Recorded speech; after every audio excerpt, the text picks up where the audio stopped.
June నెల 1న మారినటువంటి కుజుడు జూలై నెల 12వ తారీఖు వరకు మేషంలో సంచరిస్తూ ఉన్నప్పుడు ఏ రాశుల వారికి ఏ విధమైనటువంటి ఫలితాన్ని ఇస్తూ ఉన్నారు అనేటువంటి విషయాన్ని ద్వాదశ రాశుల వారికి మనం ఈ వీడియో ద్వారా క్లుప్తంగా తెలుసుకునేటువంటి ప్రయత్నం చేద్దాం. ముఖ్యంగా అందులో ధనురాశి వారికి సంబంధించినటువంటి స్థితిగతులను చూసినప్పుడు ధనురాశి వారికి అర్ధాష్టమ కుజ దోషం పోయింది. ఇది చాలా గొప్ప విషయంగా చెప్పచ్చు. అంటే ఏం గొప్ప విషయం అండి అంటే చతుర్థ స్థానంలో కుజుడు చాలా గొప్పగా పీడిస్తారు.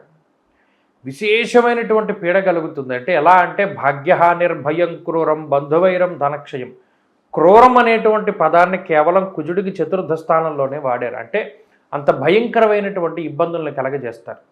ఇక్కడ శని బలం ఉన్నా, మొన్నటి వరకు గురుబలం ఉన్నా, మరి కుజుడు బాగా లేకపోవడం వల్ల ధనురాశి వారికి క్రూరమైనటువంటి ఇబ్బందులు వచ్చాయి అనేటువంటిది శాస్త్రంలో చెప్పున్న మాట.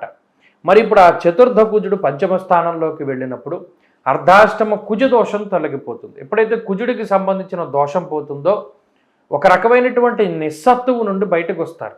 ఇందాక చెప్పుకున్నట్టు బంధువులతో కానీ లేదా ఆర్థిక ఇబ్బందుల వల్ల సతమతమవుతూ ఉన్నటువంటి రాశివారు ఆ ఇబ్బందుల నుండి, కుటుంబ సమస్యల నుండి, అనారోగ్య సమస్యల నుండి, సంతాన సమస్యల నుండి లేదా భూ సంబంధమైనటువంటి సమస్యలు, ఇలా ఒకటి కాదు ఎన్ని చెప్పుకుంటే అన్ని రకాల సమస్యల నుండి కుజుడు బయటపడేయడానికి అవకాశం ఉంటుంది.